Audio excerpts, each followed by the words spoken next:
Well, it seems like someone's deviating from the outline. Oh, wait, no. That is in the outline. We can't tell them that we have an outline. Audio Jungle. Hey. Welcome back to Experts About Nothing. Here we are, another day in the life. Another day in the life. So, this week, I've had yet another bone to pick with this apartment building.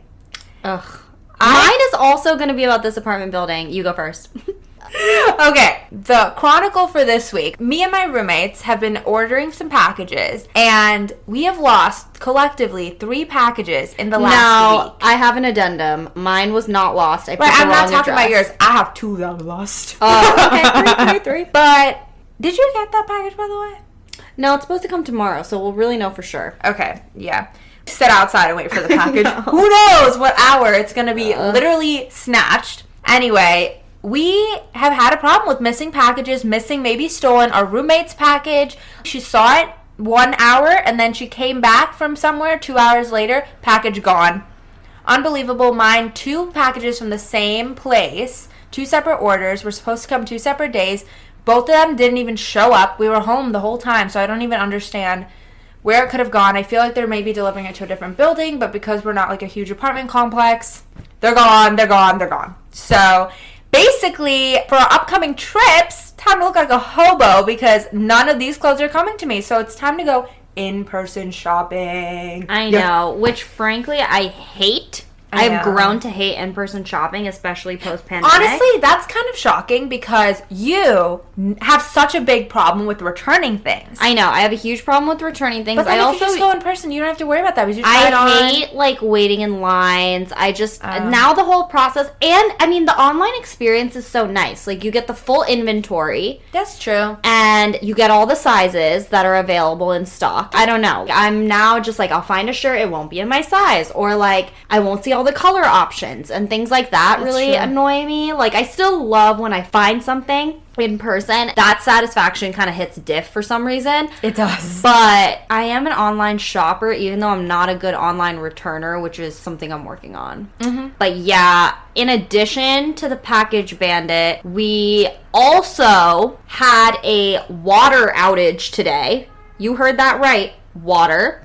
Wasn't it only for a couple hours? It was. So it was supposed to be from 9 to 12. And mind you, they did send an email, but they did not send a reminder. And a girl has a busy life, okay? So I don't read every single email from our apartment building in deep detail, okay? They also do send hella emails. They send so many emails. Like, literally, they'll be like, auctioning off for a new vase for my bouquet. And I'm like, listen, I don't need an email blast about that, okay? I know. So the whole listserv. And then it'll be that email, and the next one will be water shut off in building for 4 hours of your day. And I'll, like, miss that one, but read about the vase. And it's just horrendous. And so I've been having a very busy work week, honestly. Lots of meetings. And in between meetings, I run downstairs because I'm super parched, done with my water bottle, turn on the faucet, no water. And I was like, oh my god, it's today. Today is the water outage. I did not plan for this because if I did plan for it, I would have at least, like, fully filled up the Brita and my water bottle. So at least for those 4 hours, I would have water. But the fact that you were dying a majority of the day because of these 4 hours without water, it was so horrendous because I was talking so much all day today. And, like, my mouth was just so dry. And you worked out in the morning. Mm-hmm. Worked out in the morning. Just was parched. And then I was like, okay, there's no water. I have an hour-long break. I need to make lunch. I can't eat without water. When water is not available, that is when water is most appealing. It's so crucial. Mm-hmm. And I was like, oh my god, I need to eat. Like, I can't eat without water, especially when my whole mouth is dry. So I was like, okay, I'm going to make a smoothie, and that will, like, at least quench my thirst for, like, the hour longer that I was hoping that the water would get turned on within the hour. I make the smoothie and I put protein in it. Oh my god, horrible idea. Like, it honestly made me feel more parched. My mouth was dry and proteiny, so gross. I was like, I can't do this anymore. I also feel like the more you think about being parched, the more parched you get. I was feeling the dehydration for sure. Then I was like, okay, screw this. I'm just going to go downstairs to the bodega and just buy a water bottle. And I hate buying water bottles. Oh, I hate it. It cripples me to my core. Every time I buy a stupid plastic water bottle, I feel horrible. But I was like, I need it. I need it right now. Go downstairs. I see the bodega, and then I'm like, wait, I have 3 meetings coming up. Let me treat myself to a latte. And I had this idea when I was upstairs. Let me bring my water bottle, and then I'll like ask them to fill it up at the coffee place, and I get a coffee and I get my water bottle filled. And don't buy a plastic water bottle. Even though that would have been $2, the coffee is $7. But you know what? Whatever. And then I rolled up, got my water bottle filled, got myself a coffee, was feeling pretty good.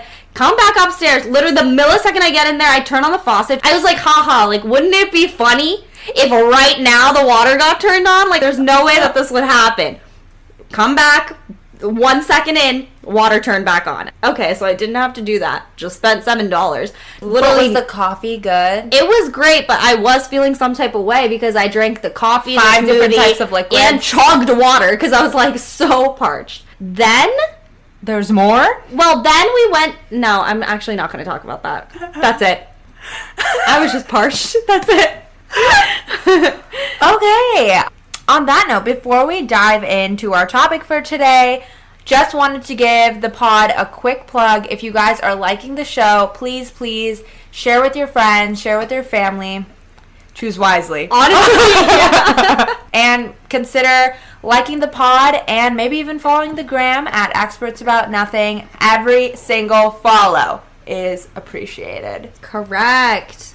On to the topic of the day. Yes. Okay. So this topic is coming out of, frankly, the past month of feeling low energy. And I think it's because rest has been something we've been finding harder and harder to like prioritize in our day-to-day lives right now. We were talking about it, and like there's so many things that you prioritize in your life. You prioritize making your meals. We prioritize always trying to take the subway instead of an Uber to save the extra buck. Work, calling our family every day. But something that is always the first thing to get slotted off of the list is literal rest, specifically sleep, or I guess rest can be multiple different things. Sleep is a big part of that, but also just alone time or like whatever makes you feel recharged at the end of the day or at the beginning of the day. Those tend to be the first things that I will like cut off my list, be like, oh, it's fine, I need to get all of this done, and you know what, I'm just gonna shave 3 hours off my sleep schedule because I need to get it done. And like you need to grind and stay up late if you need to, or like I'm just not going to do my meditation, or I'm not going to hit the gym, or whatever it is. Whatever you actually need to feel good sometimes tends to be the last thing you prioritize and the first thing you cut off. Yeah, I'm personally really feeling the consequences of that and neglecting those things, especially sleep, for the past month. It's just the burnout and it's the general low energy, you know? I think we wanted to talk about just rest in general and how we really need to prioritize that in our lives. And to add on to that, we also wanted to throw in some facts, some research that we did. Yeah, guys, we were like doing a DBQ for this. I think it's important to actually understand the statistics and the facts and the science behind some of this stuff. Frankly, now after doing this research, I'm going to take it so much more seriously because there are detrimental effects to not sleeping, and it's not just our productivity, it's our longevity, and it's all the day-to-day interactions that are giving us anxiety and stuff. It doesn't have to be that intense. And I know I personally definitely struggle with anxiety. In general, sleep and proper rest really is the first place to look when you're trying to reduce those symptoms and just increase happiness overall. So, let me start with my first fact. The CDC says that adults 18 to 60 need at least 7 hours of sleep a night. It's recommended 7 to 9 hours. Frankly, that is very tough. But I was thinking about it. We go to sleep, like, let's say 12. Okay, let's say we go to sleep at midnight every day. Even if we were to get 7 hours of sleep, that's great. Like, it would sleep from 12 to 7. But where that becomes a problem is we definitely don't do even those 7 hours, because sometimes I know I'm laying in bed, that is really the first time I've had alone time all day. That is the first time I've really sat down and had a moment to think for myself without having conversation, catching up with my roommates, which things that I love. Yeah. When I put my head to bed, I'm on my phone for probably an hour at least. If I'm not on my phone, I'm watching TV. And sometimes I am watching TV and also on my phone. Next thing I know, it is actually 1:30, almost 2. And I still do have to wake up at 7:38, and I want to start my day by that time. And already you're down an hour and a half of sleep that you should have had. Something else that I found really interesting is the whole concept of catching up on sleep. So when I looked this up online, what it's actually called is sleep debt.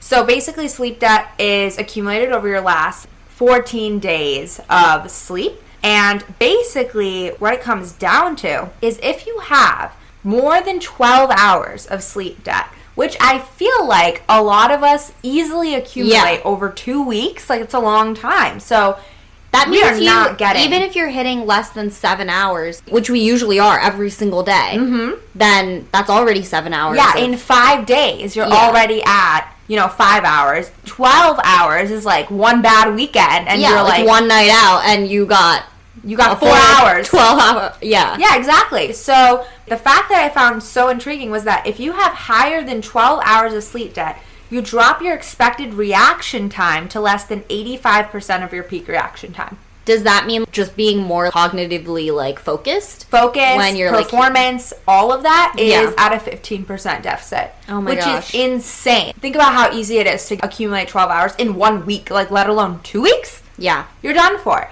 I personally have a lot of trouble focusing for long periods of time, and I think that totally makes sense because when you run even on 6 hours, that'll get you through your day. But if you're running on less than that per night, and then you have to get through the day, that's why I even feel like I have to nap so much throughout the day because I literally cannot focus. And then when I really have to get into the depths of work, I'm the only thing I can think about right now is resting. Especially because a lot of my meetings happen in the morning or in the early afternoon. And then once I'm done with the meeting, I'm like, okay, I'm going to breathe for a second, and immediately the tire hits me. It's the immediate fatigue from even just talking, and then compounded with the fact that you're probably suffering from some sleep debt. And just made me realize, wow, how much more productive could I be if I just prioritize my sleep? And frankly, I think we should do an experiment, okay? 30 days, focus on sleep. See what we do when we're fully rested for 30 days and just track how we feel every single day. Try to get 7.5 to 8 hours of sleep every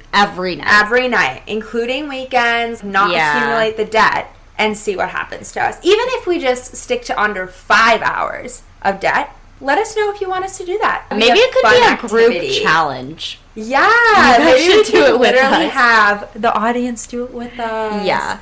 Something that you just pointed out on, at the end of the day when you have 5 minutes, you want to just kind of be on your phone and you crave that time even though you know you are supposed to be sleeping during that time, but it keeps going on because you're kind of making up for that alone time that you've been craving or that form of relaxation. There's actually a term for that, and it's called revenge bedtime procrastination. And so it's basically you taking revenge on your day almost, because you haven't had the time to do what you want during your day. And so the time that you are making up for that is your bedtime when you should be resting. The same thing happens to me. My eyes are literally shutting. I am exhausted. My whole body is telling me to go to bed. It's time to shut down. But there's some urge in me to just keep scrolling or keep watching a video or whatever that entertaining thing is for you, watching more TV. There's no use to it. You're not forcefully staying awake due to an external circumstance that is making you stay awake. You're doing that to yourself, and it literally is a sign that you are not getting to utilize your day the way that you want to, and your mind is kind of convincing you that this is the time that you have to enjoy for yourself. So I think that really pairs with how much even non-sleep relaxation is extremely important in your day-to-day life. Because if we found ways to prioritize that alone time in other parts of our day, whatever that may be, 10 minutes in the morning, like that's my issue. 10 minutes is not going to hit it for me. So it's just like knowing that we need more than that, actually penciling that into our routines, I think will do us a lot of good. Whatever that amount of time is and whatever that activity is. I feel this a lot on the weekends. I need bulks of alone time on the weekends. Like I feel like for me to feel fully recharged, I need a whole half day to a day. That is purely for like me to relax and for me to do what I want to do. But a lot of times I get caught up with social obligations, travel, going out, whatever the things are on the weekends that pop up. And then I don't prioritize that time that I know I need to feel refreshed for the week. And that really bites me because I hate the feeling on Sundays of feeling like I had absolutely no rest this weekend and I'm about to just roll up to another Monday morning and repeat the same cycle over and over and over again. And that's what has happened the past month and a half to 2 months. But I think just being real with yourself and cutting the cord, that's something I really want to focus on. Like maybe I can't do the 2 nights out on a weekend. I know there's always FOMO, there's always, I'm young once and all these like random things that you hear, but I cannot be a gremlin for 5 days, like I just can't do that. Overall, my mood and my personality, my energy, my motivation, my performance, all of those things are suffering because I'm not sleeping well and I'm not prioritizing the rest and alone time that I actually need in those bulk quantities of time, not just 10 minutes in the morning or doom scrolling at night or like whatever, this revenge bedtime procrastination. I need 5 hours to watch TV, to read, to journal, to do whatever I want to do to like really feel good. And yeah, maybe that means I can't go out 2 nights a week, or maybe that means, I don't know, whatever those repetitive activities that you kind of do with your friends, because they are so much fun, figuring out the balance of doing those, but also equally balancing what I need in my day-to-day. Follow to that. Something I've noticed is the weekends is my time to get my life together, but also spend time with my friends because I don't really do that as much during the weekdays. So when I go through my weekends, I think something I'm realizing is if I know that Fridays and Saturdays are going to be late nights and I have packed days that I have to physically exert myself, there's been multiple times where I'm clocking 22,000 steps each day of the weekend. Oh my God, like by the time I sit down on Sunday night, I am beyond destroyed because I have overexerted myself times 4 in 2 days, and that doesn't stop me from still doing the same revenge bedtime procrastination on Sunday night. Even if I did that Friday and Saturday, if I went to sleep at 10, not even early, okay, like at 11 even on Sunday, I think that would change my world. After all the physical, social exertion on the weekends, I still come back Sundays and then want to stay up because I haven't had the alone time like you said. Yeah. A lot of my exertion doesn't necessarily come from social interactions. Mainly mine comes from physical exhaustion because I overwork myself. I walk, I bike, I run, like I'm doing all these physical things and I'm always kind of on the go. Prioritizing that aspect of my life and just making sure the rest is actually present is crucial. I also fall into the habit of, I worked all day, so now I'm going to reward myself by having X amount of hours super energetic because I'm literally just high on life, on the serotonin of finishing something, and I just like feel really good. And then I literally ignore the rest that I still need. A lot of the times when I'm really nervous about something or like I really want to get something done, I have a lot of anxiety around it, and the anxiety is what's keeping me up. Once it's over, it's like, I can finally breathe. The excitement that it's over, the excitement that I did it, I still don't rest. I'm just like, great, I want to celebrate with my friends. Great, I'm going to relax. I'm going to watch TV. I'm going to do everything I couldn't do up until I finish this thing. Yeah.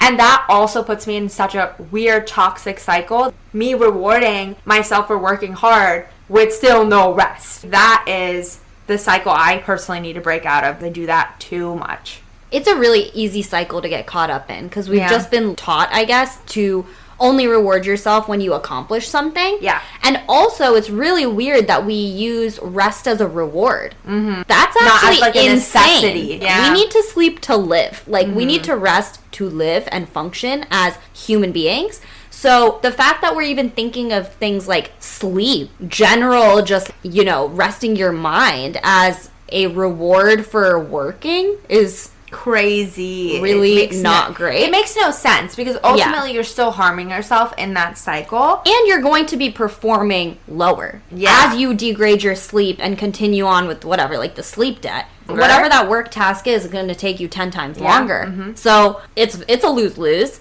The other thing is, while we're talking about like the weekends and like going out, alcohol's effect on sleep is actually so crazy to read about. And I couldn't stop reading about this. I have so many notes on alcohol. I think what startles me the most is even a low amount of alcohol, which is, fewer than 2 servings. So, like, whatever, 2 glasses of wine that people says 1 serving for women, okay? 2 for men. 2 for men. So, just with fewer than 1 glass of wine. Yes, you decrease your sleep quality by 9.3%. And that's a pretty large chunk. But then, if you look at high amounts of alcohol, so more than 1 serving of alcohol per day, you get decreased sleep quality by 39%.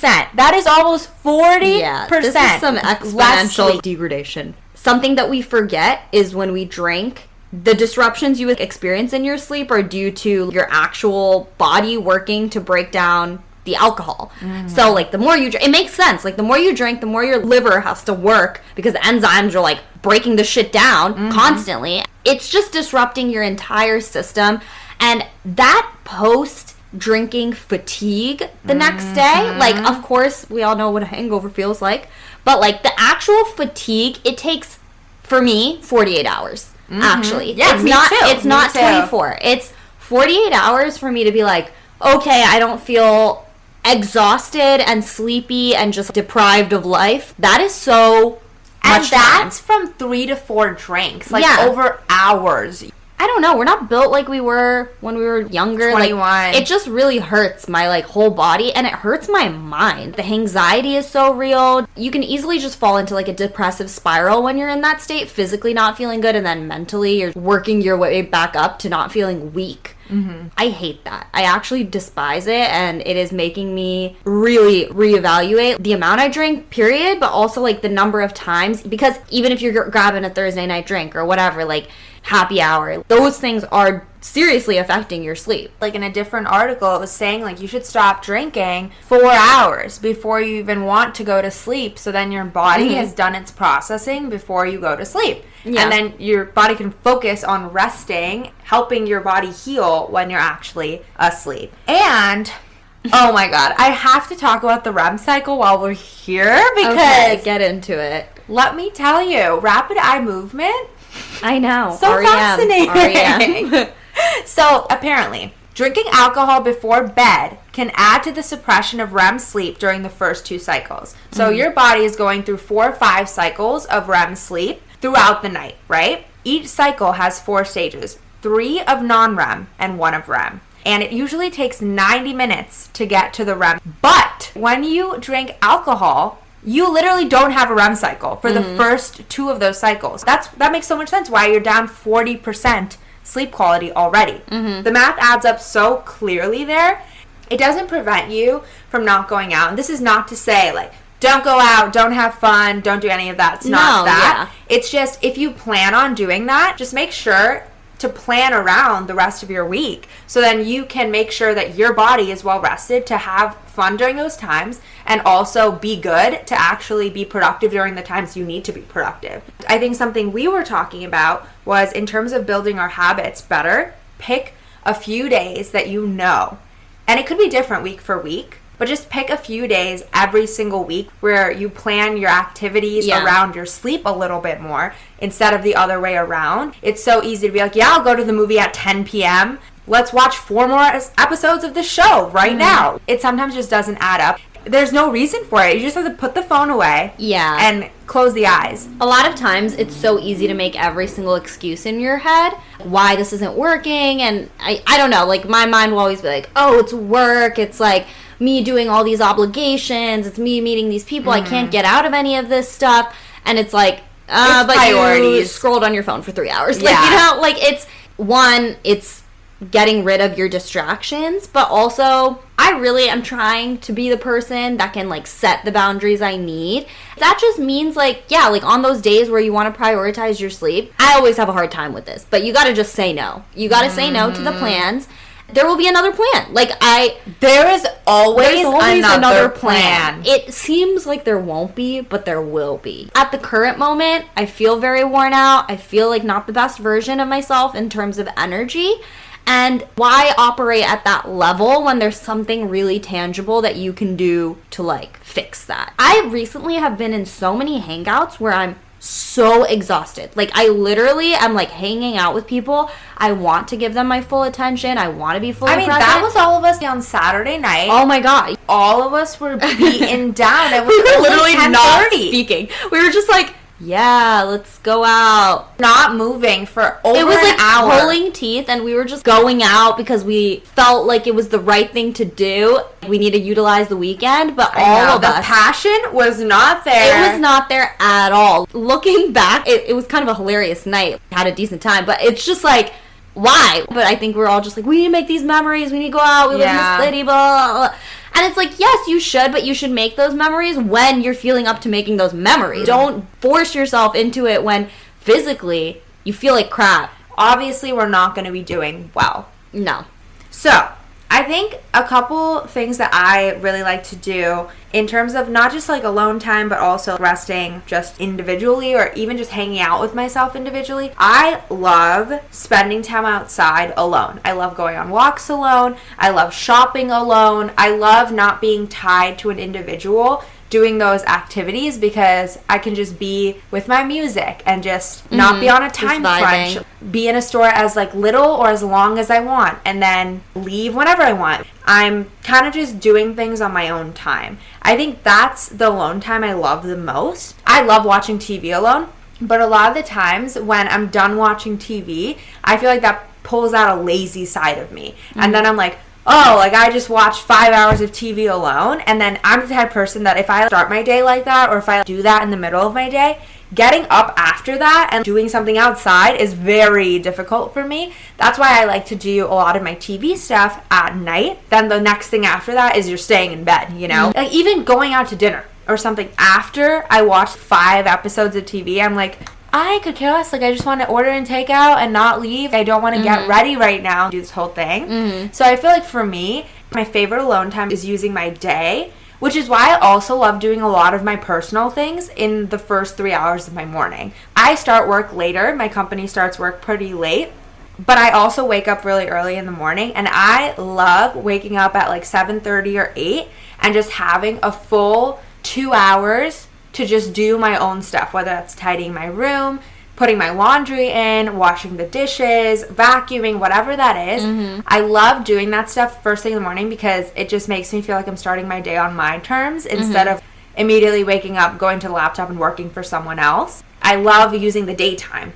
But yeah, that's just kind of how I like to unwind. Yeah, I think finding the type of alone time that serves you is so key. I am a big TV girl. I love watching TV, but I love watching it alone. But I've recently realized that type of relaxation doesn't actually make me feel great. Or like, I don't know, it's not like reflective and like recharging. But the alone time that really serves me the most is journaling, reading, like actually just spending time alone, exploring other things. Like I also love walking alone. I love getting coffee alone. Things like that just make me feel a little more introspective. And recently you got food alone. Yeah. Yeah, recently I got food alone. And this is actually something I did quite a bit during my internships. Because I usually interned alone, like or in a different state or place. And I didn't know many people. And I would do that all the time. And always found it a very empowering experience. Once you get past that initial hurdle of feeling awkward, I love it. I think it's like a great vibe. And I did that recently. I was just ended my volunteering shift and I had some time to kill before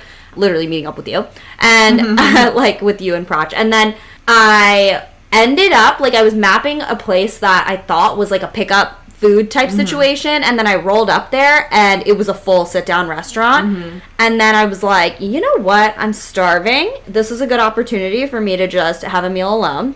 luckily I like had my Kindle, so I just read and just vibed, and then I left, and it was so nice. And I want that to be like a monthly tradition for me, because it actually just feels very refreshing. It's a good vibe, and I highly recommend anyone do that. So you feel recharged in like a different way. And frankly, it also builds character, because it's nice to get out of your comfort zone and just enjoy your time with yourself to figure out what do you actually like, what do you not like. Like learn more about yourself. Exactly. I think it's important to be with yourself to figure that out. As you grow older, it becomes easier to do that, because you just realize each of us are all on different life paths and like have different interests, and you know, and I think even your bestest friends, still having some alone time, some separation can only improve everything.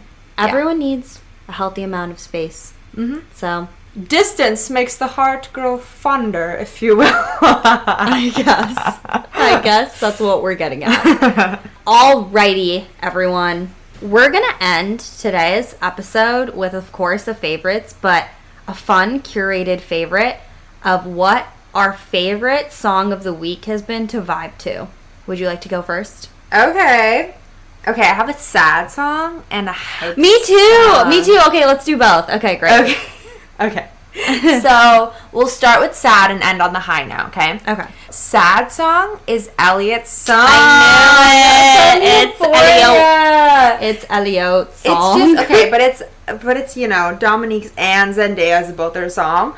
Amazing song. I'm like swept to tears every time I listen to this song. I could be vibing in the office, like basically workout playlist. Then I hear this song. And I can cry. My mood switches so fast when this song comes on, and usually I just skip the song. But I'm like, this song is too good. It's very beautiful. Too good to skip. And it's so sad because everyone was really shitting on it. And I was like, everyone was like, it's so long in the episode, and I was so moved. I was like, this is the most emotional watching moment it in the episode, and I was like, I love this whole moment. She is taking in every bit of this song. Yeah. And it hits every time. It does hit. It is a good song. My song is an oldie. It's I Gotta Find Peace of Mind, the live version by Miss Lauryn Hill from her MTV Unplugged set. So if I even know what song you were talking about. It was recorded a long time ago. I think like in the early 90s. Of course, in the early 90s. Oh my god. Guys.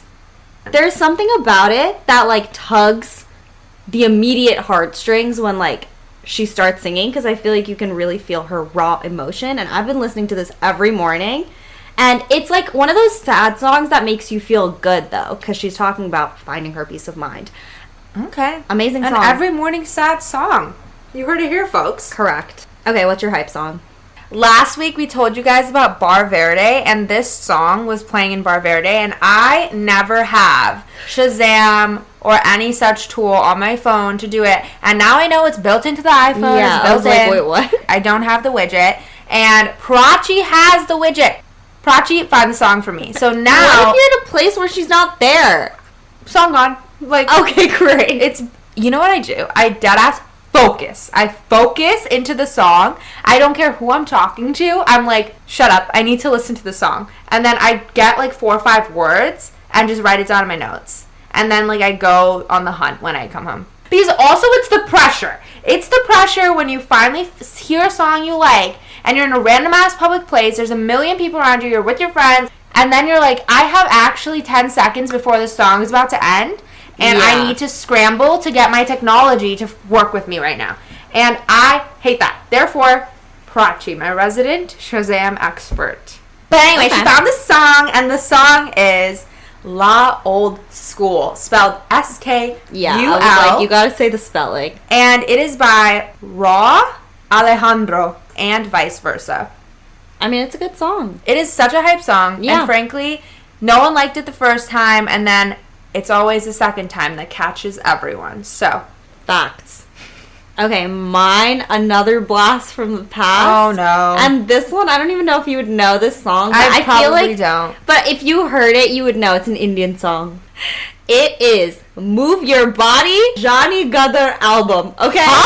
And let me tell you all the people on this song. Let me give them the respect because... Can you play a snippet of this song? Yes, I will. The singers are Shankar Mahadevan, Isan Nurani, Loy Mendonça? Okay, hopefully I said that right. And Hard Kaur. And let me tell you, the hype I feel at the intro of this song. Okay, I'm literally gonna play the intro. You've definitely heard it. Wait for the beat up. Oh, okay. And it's like, oh yeah. It's so hype. It gets me literally every time. Wait.